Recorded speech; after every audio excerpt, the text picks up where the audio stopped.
Hola amigos de Diario Expreso, bienvenidos a una nueva entrevista. Esta ocasión nos encontramos con Steve Dudley, cofundador de Inside Crime, la organización que ha estudiado principalmente la criminalidad en las Américas. Steven, bienvenido. Muchas gracias. Steven, quisiéramos empezar analizando el caso ecuatoriano, que también Inside Crime le ha puesto el ojo a la situación de violencia que vive el país. Lo han mapeado desde hace algún tiempo.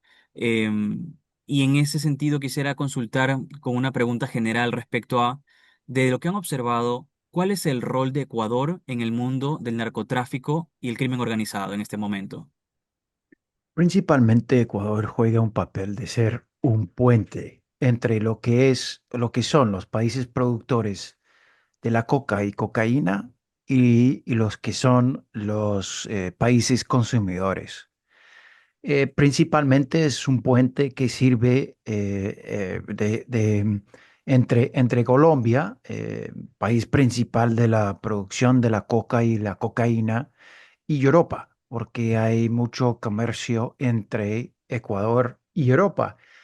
Y mucho de ese comercio tiene que ver con eh, productos que se conocen muy bien como bananos. Pero hay otros también, otros productos que se comercializan entre los dos países que sirven como camuflaje para ese tipo de transporte de drogas. Ahora bien, eso es a nivel económico, pero a nivel micro, lo que se ha construido a lo largo de los años son economías locales de actividades locales de criminalidad. Y eso se ha ido expandiendo. Si bien no existían tanto consumo, por ejemplo, de drogas, ahorita Ecuador es de los países donde más se está consumiendo droga por ser ese puente. Entonces, eso es algo que hemos visto también en otros países, que comienzan como puente, terminan como país consumidor. Y eso genera otro tipo de actividades criminales a nivel local y muchas veces esas economías criminales son igual de violentos o más violentos que los mismos mercados internacionales. Y muchas veces, como en el caso de Ecuador, se ve una relación entre lo que son los grandes mafias que están comercializando cocaína a nivel internacional y las mafias o los grupos locales, los grupos de crimen organizado a nivel local. Y eso se ha visto también en Ecuador. Entonces, ha sido un proceso feo, perverso, violento, y en eso está Ecuador hoy en día. Steven, justamente en eh, aprovechando esa respuesta, consultarte tu criterio respecto a las comparaciones que hacen internamente, me refiero en Ecuador, tanto la política como el análisis, respecto a que Ecuador vive una etapa como la Colombia de los 80, 90 o el México azotado también por el narcotráfico, incluso carteles y mafias. ¿Cuáles son las semejanzas y diferencias que tú observas de Ecuador con estos dos casos? Eh, no es tan parecido a Colombia porque Colombia es un país productor. Colombia tiene una historia de violencia política eh, y guerrilla y paramilitares que no tiene Ecuador. Eh, Colombia, em, ha tenido diferentes experiencias de criminalidad donde se mezclan esa parte política con la parte criminal, como en el caso de paramilitarismo que existe en Colombia. Así que hay muchas diferencias. Obviamente hay cosas que parecen también, ¿no? O sea, lo que se ha visto en los nexos entre los grupos criminales y políticos locales, por ejemplo, y la violencia que sale de ese tipo de nexos. Eso es algo que refleja una realidad tanto en Colombia como en Ecuador. esa violencia también llega a los altos niveles, ese tipo de magnicidios que sufrieron en las elecciones presidenciales en Ecuador. Obviamente en Colombia hay una gran historia de ese tipo de magnicidios en épocas electorales. Así que hay cosas parecidas en cuanto a eso. La creación de las mismas mafias que tienen nexos con grupos foráneos que ayudan a fortalecer lo que son esos mismos grupos locales. Eso también se ha visto en Ecuador, tanto en Ecuador como en Colombia. Entonces existen esas cosas parecidas. Ahora México tiene una realidad distinta, pero en muchos aspectos es muy parecido. México es el país más cercano a lo que es el país consumidor más grande del mundo de drogas. Así que ha tenido un posicionamiento estratégico eh, de crimen organizado muy importante. México, estoy hablando de México. La importancia de Ecuador viene de tener un comercio muy vibrante entre Ecuador y lugares como Europa. Entonces se ve más flujo de cocaína hacia Europa, pero igual tiene que ver con esos nexos naturales de comercio legítimo. Y eso no lo podemos olvidar. Los nexos y los mercados que se van creando van exactamente de la misma forma que existen ya el comercio legal. Mm. Y eso es algo muy natural, muy orgánico y muy lógico si uno lo piensa bien, porque obviamente lo que hace camuflar ese tipo de negocios es el mismo comercio legal. Ahora, en el caso ecuatoriano, em, se ha vuelto constante una pregunta de en qué momento inició la ola de violencia que vivimos ahora. Digamos, todos los días seguimos contando muertos, asesinatos, masacres en lugares públicos, fuera de escuelas, plazas de comida. Es decir, la violencia se ha desatado en el país y aterroriza a la gente. ¿En qué momento o cuál crees que fue lo que determinó o disparó la ola de violencia que ahora vemos, que incluso algunos la comparan con el nivel de violencia que se ve en otras partes, digamos como lo que se veía en Colombia o en México, hablar de cuerpos colgados de puentes, decapitados, o sea, como crímenes que también marcan un mensaje? ¿En qué momento hay un punto de inflexión de lo que ustedes han podido observar? Mira, ese incremento fue paulatino, o sea, no fue de un día a otro. Si vamos a marcar un momento, puede que sea la primera masacre en las cárceles. Estamos hablando de 2020. Ujú. Ahí es cuando se marca eh, como el momento en el cual la violencia dentro de los mismos grupos o dentro del mismo grupo más consolidado, que en ese tiempo eran los choneros, em, se dispara. O sea, esa violencia se dispara dentro del espacio primordial, o sea, el epicentro de actividades de los mismos grupos criminales, que era la cárcel. Entonces, si realmente queremos marcar un momento, pues Mm. eso podría ser el momento.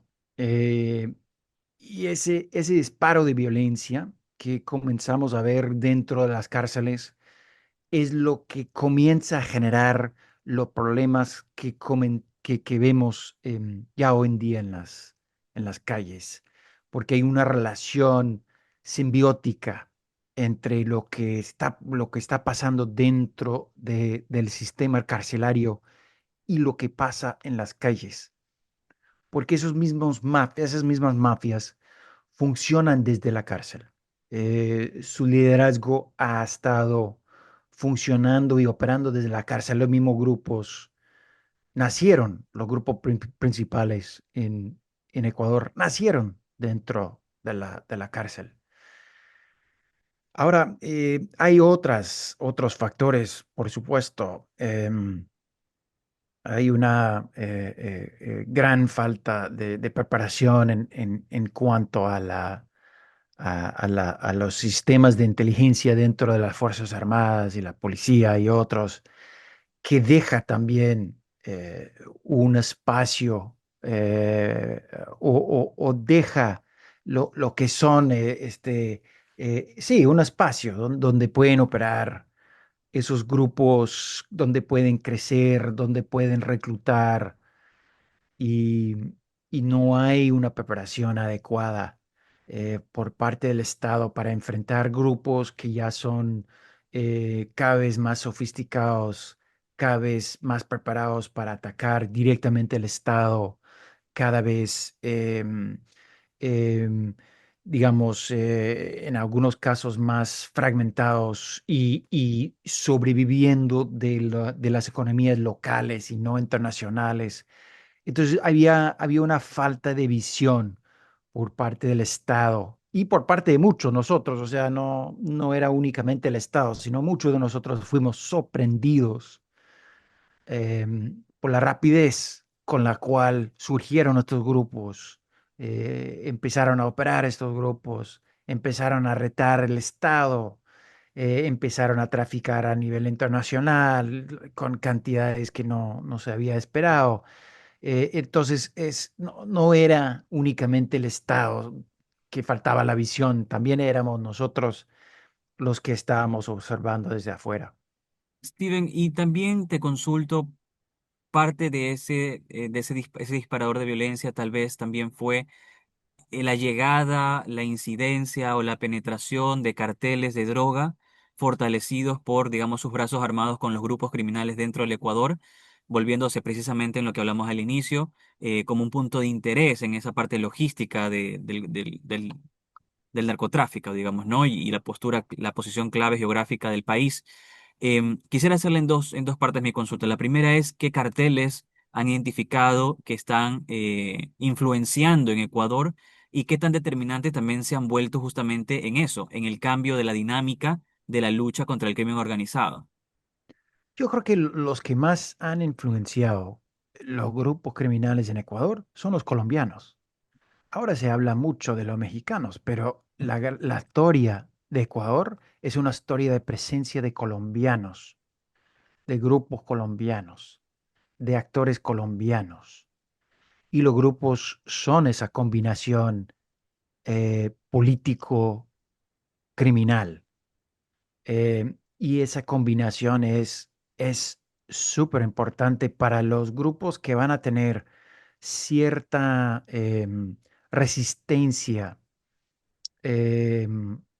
los grupos que van a sobrevivir presiones del Estado, los grupos que van a entender cómo que tienen que crear nexos con el Estado, los grupos que van a empezar a crear sistemas de crecimiento de capital social, político, económico, digamos, esas combinaciones de capitales que ellos pueden juntar. Todas esas ideas vienen de Colombia, porque eso es la historia de Colombia. Esos grupos se se fortalecen porque ellos tienen esos nexos con las comunidades, con los políticos locales, con las municipalidades. Entonces no es siempre una cuestión simplemente entre comillas, penetrar el Estado, corrompir, que también es parte de la fórmula, por supuesto, pero lo que ellos entienden por haber tenido contacto a lo largo de los años con los colombianos es que necesitan, más allá de tener una presencia física, armas, logística, contactos, todo eso, necesitan el apoyo local. ¿Y cómo consiguen ese apoyo local? Pues van creando sistemas y lazos con la misma comunidad. Este, y eso es una lección que se saca de Colombia. Em, Obviamente hay grupos nefastos, depredadores que únicamente trabajan con el fusil y con la amenaza y con la violencia, pero esos no son los grupos que sobreviven. Los grupos que sobreviven son los grupos que entienden cómo es que tienen que construir esas relaciones con el entorno donde ellos operan. Y eso sí es una lección que se saca de Colombia. Obviamente han llegado grupos de México o representantes de grupos de México, porque los Sí, grupos no llegan. No es que lleguen los grupos exactamente, menos que estemos hablando de la frontera con Colombia. sí, Pero los grupos, o sea, vienen representantes de los Jaliscos, del cartel de Jalisco Nueva Generación, por supuesto. Vienen representantes del cartel de Sinaloa, los Chapitos, los Mayos, las facciones del mismo cartel de Sinaloa. Vienen representantes de grupos varios de Albania, ¿no? De los albaneses y otros de Europa del Este. Por supuesto, vienen. Pero se están ujú, estableciendo grupos autónomos que operan dentro de Ecuador, no. No funciona así.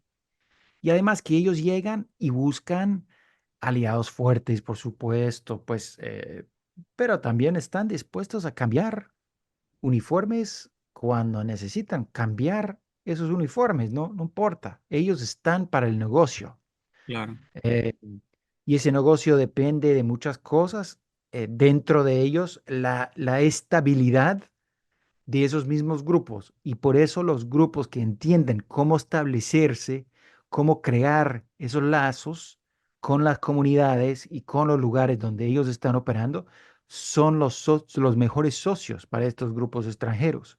Mm. Y ellos también entienden eso. Entonces es algo que se refuerza con la lección que se aprende de Colombia. Steven, y de todo lo que hemos hablado, del fortalecimiento incluso internacional que llegan a tener estos grupos criminales por la influencia de estos representantes de carteles, que incluso desde afuera vienen armas, dinero, etcétera, y fortalecen justamente estos grupos criminales, de lo que han podido observar, ¿qué tan profundo puede llegar esto y qué tan grave puede llegar a ser para Ecuador? Porque, por ejemplo, casos judiciales como Metástasis, Purga y Plaga nos han demostrado que el crimen organizado ya trabaja de la mano con la corrupción política a diferentes niveles. Estamos hablando de abogados, jueces de primer nivel, la propia Corte Nacional de Justicia, por ejemplo, fiscales, o sea, todo el personal que debería ser de contención ya está empezando a estar contaminado. ¿Qué peligros conlleva esto y qué tan profundo puede llegar a ser? Mira, yo creo que ya, o sea, ya se ha visto, se ha demostrado ese peligro, esa habilidad de corrompir muchas partes del Estado, esa habilidad también de aprovechar de ciertos vacíos que hay en las leyes, en el Código Penal. eh, Hay un sinfín de maneras de llegar a aprovechar los vacíos del Estado, la fragilidad del mismo Estado, la falta de protección de la guardia, guardias penitenciarias o los mismos jueces. Entonces se ha demostrado, ¿qué tan peligro puede ser? Pues ya se ha demostrado, no hay que decir nada más. O sea, ustedes lo han visto, lo han vivido, lo han leído. Existen, pueden llegar hasta asesinar candidatos presidenciales. O sea, no, solo falta que asesinen al mismo presidente. Eso es un poco, o sea, hemos llegado a esos niveles. Y Mm, las demostraciones ahí están, son evidentes y ya, si eso no es la campana de peligro, pues no sé qué va a hacer. Y justamente hablando de que ya deberíamos estar en conciencia del problema en el que está metido Ecuador, digamos, ¿no? Desde adentro incluso, el problema viene desde las entrañas del propio país. Quisiera hablar sobre qué se puede hacer. Por ejemplo, el gobierno ecuatoriano, a cargo en este momento del presidente Daniel Noboa, en su primer mandato anterior de 2023-2025, arrancó declarando los grupos narcoterroristas o terroristas a una veintena de grupos criminales. Em, Quisiera empezar por allí. ¿Ves en el Ecuador las características de terrorismo como tal como se lo está empezando a combatir a estos grupos criminales? Y si no es así o es así, ¿hacia dónde más se debe apuntar? Es decir, ¿solamente la fuerza pública o debe haber alguna otra medida gubernamental sobre la cual empezar la lucha contra todo este fenómeno, ¿no? Mira, obviamente no hay solución fácil. Ujú, em, y sobre todo después de que estos grupos comienzan a operar a esos niveles varios de los cuales hablamos desde el principio. A nivel macro, o sea, internacional, y a nivel nacional, digamos, y hasta a nivel micro, o sea, esas economías locales que se van creando, porque no es solamente narcomenudeo que se han creado, sino la extorsión, obviamente se ha disparado, secuestro, se ha disparado. Todos las actividades conexos con ese tipo de actividades, digamos, todos los que transportan, todos los que manejan casas seguras para ellos, todos los que dan armas, todas esas economías que tienen que ver con esas actividades, también están en auge. Em, Existen otras economías que no eran controladas o que no están controladas por esos mismos grupos. Estoy pensando en cosas como tráfico de tierra, ujú, que, que antes pues eran políticos locales o comerciantes locales que manejaban ese tipo de negocios. Ahora se están metiendo los mismos grupos criminales en ese tipo de actividades. Entonces, eso también ujú, tiene sus efectos. Y bueno, una vez que establezcan todas esas economías locales, es muy difícil erradicarlas. Y eso es lo que se ha visto en México, en Colombia, en Honduras, en Guatemala. Y es una lástima, porque se instalan esas economías locales, economías criminales locales. Y estos grupos siguen ahí. ujú. Tienen una gran posibilidad de resistir a las grandes presiones que se van creciendo también por parte del Estado y se va incrementando esos conflictos, esas batallas. Yo creo que en un principio cualquier Estado y el Estado ecuatoriano no es distinto, tiene que enfrentar la violencia y tiene que ir y dirigirse y poner los recursos hacia los grupos más violentos, a reducir esa violencia. Y en ese sentido, pues veo que ahí están o están, por lo menos en la retórica del presidente Noboa, ahí es donde se están dirigiendo sus esfuerzos. Y eso está bien. El problema es que una cosa es decir que vas a hacer eso y otra cosa es hacerlo. Y lo que no hemos visto es que hay un plan detrás de Mm, esa retórica. Entonces, existe retórica para hacer el primer paso, que es ir hacia los grupos más violentos. Bien, pero ¿dónde está el plan? ¿Dónde está la coherencia de ese plan? Em, bien puedes decir que hay 22 o 32 o 42 grupos terroristas. ¿Qué importa? No importa. Si no tienes un plan consolidado detrás de cómo vas a desmantelar esos grupos, ir hacia su epicentro de actividad y ir desmantelando las economías criminales más importantes para ellos. No, esa es la parte que no vemos hasta ahora. Y por otro lado, hay que tener, paralelamente a eso, hay que tener un plan a mediano y largo plazo que va quitando las razones por las cuales los mismos jóvenes quieren meterse en esa actividad ilícita. Y se hace eso construyendo sistemas de educación fuerte, sistemas de salud fuerte, em, digamos, actividades económicas más vibrantes. Hay que trabajar las dos cosas a la vez. Eh, es difícil, pero se puede hacer. Y así lo veo. Para ir terminando, quisiera consultarte respecto al lavado de activos y a la minería ilegal, que también son delitos conexos al narcotráfico, digamos, ¿no? Que estamos empezando a ver, sobre todo para lavar el dinero producto del narcotráfico y otras vertientes del crimen, digamos, ¿no? Sería un buen punto de partida, digamos, que parte de ese fortalecimiento institucional también esté dirigido a cortar esas economías criminales a través de la identificación del lavado de activos y la lucha frontal contra la minería ilegal. Sí, eh, obviamente sería bueno que se cortara ese flujo de dinero, pero de nuevo, y eso no es únicamente una enfermedad ecuatoriana, es una enfermedad mundial. Se habla mucho de seguir el dinero, parar el dinero, confiscar el dinero, congelar el dinero, y ningún país lo hace. O sea, ni Ecuador, ni Estados Unidos, ni Francia, nadie lo hace. Son investigaciones supremamente difíciles y hay un problema detrás. Es que ningún gobierno quiere impedir actividades económicas.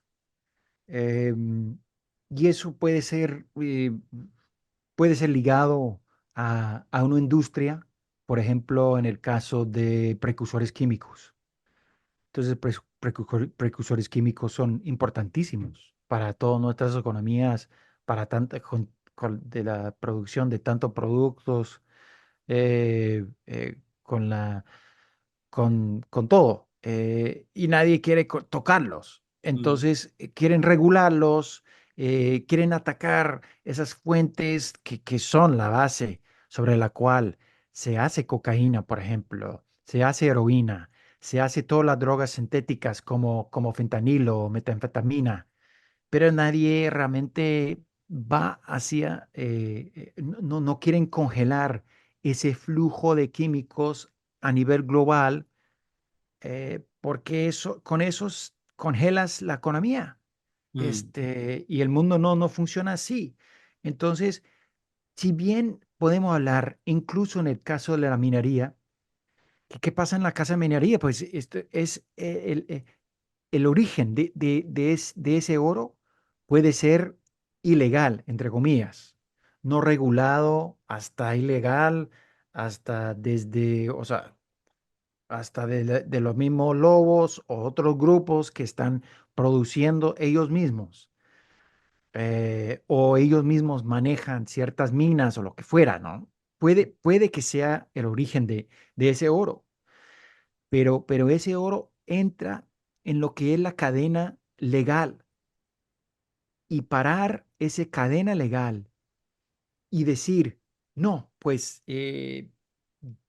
estoy inventando algo, pero 25% de oro que entró es ilegal. Pues entonces, ¿a dónde vas con eso? mm, O sea, ¿qué vas a hacer? ¿Vas a penalizar las empresas que compró de ese oro? ¿Cómo es que cómo puedes asegurar que ellos sabían que eso era ilegal o que venía de un lugar donde operan los lobos, donde están matando gente, donde están esclavizando gente, etcétera? No puedes probar eso. ujú, Y no quieres además parar ese flujo de oro, porque eso es dinero. Entonces, con esa serie de obstáculos, nadie toca el dinero, nadie realmente investiga el dinero, nadie investiga el flujo de ese tipo de mercancía, como es el oro o los precursores químicos, porque enfrentan esa realidad. Entonces lo que escuchamos siempre es la retórica, pero a la hora de la verdad no llegan a hacer nada frente a eso. Perfecto. Muchas gracias, Steven, por tu tiempo.